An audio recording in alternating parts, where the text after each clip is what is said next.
গাজীপুরের শ্রীপুরে একটি পিকনিক বাস বিদ্যুতায়িত হয়ে বেসরকারি বিশ্ববিদ্যালয়ের ৩ শিক্ষার্থী মারা গেছে।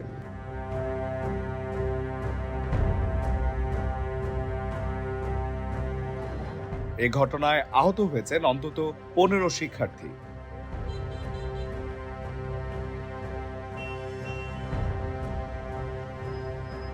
আজ শনিবার সকাল ১১টার দিকে উপজেলার তেলিহাটি ইউনিয়নের উদয়খালী চায়না প্রজেক্টের সামনে এই দুর্ঘটনা ঘটে।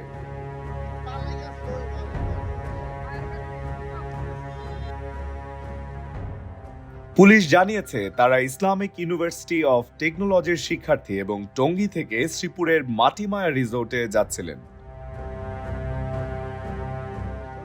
শ্রীপুর থানার ভারপ্রাপ্ত কর্মকর্তা জয়নাল আবেদিন মণ্ডল দ্য ডেইলি স্টারকে বলেন, আমি ঘটনাস্থলে আছি। দুর্ঘটনায় ৩ শিক্ষার্থী নিহত হয়েছেন। এই ঘটনায় আহত ১৫ থেকে ২০ জনকে হাসপাতালে পাঠানো হয়েছে।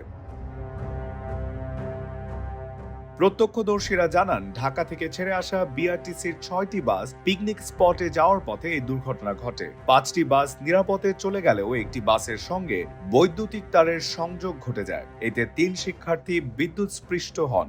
একজন ঘটনাস্থলে মৃত্যুবরণ করেন, বাকি ২ জন গুরুতর আহত হন।